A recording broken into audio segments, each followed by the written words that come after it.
I don't understand how you say you love your country at the same time as you normalize this convicted felon, which I can say now every... Average out the View hosts, among the dumbest people on television. Sunny's dumb. Certainly not the brightest person. And what she just said just doesn't make any sense. It's just like so silly to say. It's not a well thought. Oh my god, since Carrie Underwood's performing at Donald Trump's inauguration, like, I just don't like her music anymore. I can't stand her. I can't buy any of her music. I'll never, ever, ever play another song of hers. She's such a piece of, like, oh my god. Oh my gosh, can you guys just, like, not think for yourselves? Why is it that the second that someone you've loved and admired and followed for 15, 20 years, because they have a different political affiliation than you don't like them anymore? You can't stand them now. They're garbage, they're trash, you don't want anything to do with them. You liked them, but then because that person is supporting someone you didn't vote for, they're just, you're done with them. You're done with them. Like, I don't understand it. There's a lot of musicians I follow, or that I support, or that I listen to. Okay, everyone.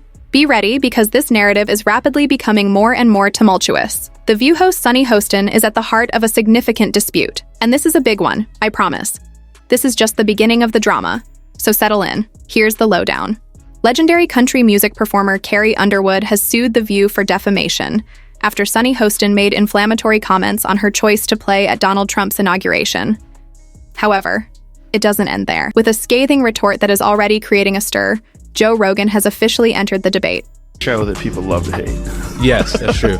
They get so much hate watching viral clips of them saying ridiculous things. I mean, yeah. it is a rabies infection. Sunny Hostin and The Perspective were accused by Joe Rogan of being reduced to a sensationalist circus, and he didn't hold back. Indeed, he visited, and the crowd is enthralled. The twist, though, is this. Carrie Underwood's lawsuit has caused unanticipated consequences. A straightforward statement regarding her performance at Donald Trump's inauguration has descended into contentious discussions, ferocious viewpoints, and brutal altercations. Let's be clear on one point. This goes beyond politics. It's about something much more significant: how society responds to dissenting views and beliefs in public. As a symbol of elegance and America's favorite country music diva, Carrie Underwood has never disclosed her personal beliefs. She shocked her admirers by announcing that she will be performing at Trump's inauguration. Why? It was about sharing a message of love and unity, according to Carrie. Isn't it innocent? Not to everybody, that is. The announcement immediately caused a rift among admirers. While some criticized her for violating their trust, others applauded her for upholding her moral principles. Social media blew up, making Carrie the focal point of a clash between cultures. But Carrie stayed composed in the midst of the chaos. Instead of reacting violently or avoiding the criticism, she made the decision to stand her position. Her tenacity appeared to calm the tempest until the scenery rekindled the flames. Disarray among the panelists and a flurry of online discussions ensued after Joy Behar questioned whether Carrie's intentions were as pure as she claimed.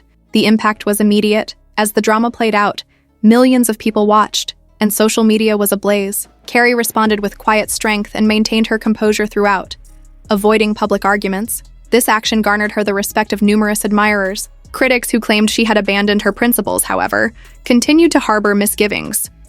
John Rich, a country musician, entered the discussion just as the situation was about to get out of control. Carrie was defended by him on Twitter, where he praised her as a genuine artist who exudes grace. His remarks just served to heighten the story and make this epic and enthralling spectacle.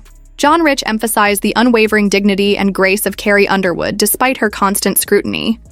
Furthermore, he wasn't alone.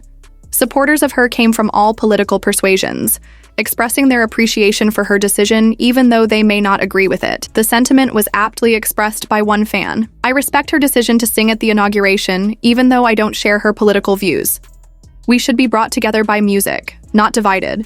This viewpoint, which went beyond Carrie's performance to address a more profound cultural gap, spurred a wider discussion. Often seen as a global language, music has sometimes become involved in political disputes. We are forced to ask tough questions by this circumstance. Is it possible to really distinguish an artist's personal views from their creations? How far does constructive criticism go before becoming bullying or character assassination? The function of the media also emerged as a major topic of conversation. The opinion was strongly criticized due to its enormous significance. Should a forum like this have the authority to cast doubt on someone's patriotism without holding them accountable? When does a discussion based on opinions become an unjustified personal attack? The remarks made by Joy Behar caused more than simply outrage. They contributed to a broader discussion about media accountability in a society that is becoming more divided. The repercussions have been enormous. Incessant arguments, TikTok, viral articles, and memes are all over social media. One meme that wonderfully captured the contrast between Carrie's cool-headedness and Joy's feisty comments read, "Grace under fire versus unrestrained wrath." The View's detractors have demanded more responsibility, claiming the program promotes division rather than meaningful conversation, while supporters have hailed Carrie as a role model for her composed fortitude under duress. Amid the confusion, more and more people are demanding calm because they are tired of the never-ending indignation. The phrase, "at the end of the day, it's just music," was encapsulated in one tweet. For what reason do we make everything into a battleground? So what's the lesson here? Although Carrie's choice to sing at Trump's inauguration caused some controversy, it also serves as a potent reminder of how important it is to stick to your principles, even when doing so is controversial. Regardless of your opinion of her, one thing is for sure. Carrie Underwood has incredible courage because she isn't giving up. Regarding The View, this circumstance brings up important issues regarding the function of the media in the modern society. Opinions can be shared on platforms like theirs, but have they gone beyond constructive criticism to offensive rhetoric? What does this tell us about the status of journalism today and how it contributes to social division? As the dust settles, important conversations are still being sparked by the ongoing story of Carrie Underwood and The View. This debate has not yet been settled, with Carrie adamantly defending her choice to perform at Trump's inauguration and The View receiving criticism. Public opinion is divided as a result of the online discussions sparked by her defamation case. Was she making a political message or a personal statement with her performance? Will her legal dispute cause the media to reevaluate their strategy, or will it go lost in the shuffle of an overflowing news cycle? The role of the media and its obligation to promote substantive discussion without using derogatory language has become more widely discussed as a result of this circumstance. Although opinions can be expressed on shows like The View, have they been blurred? The boundary between provocation and criticism?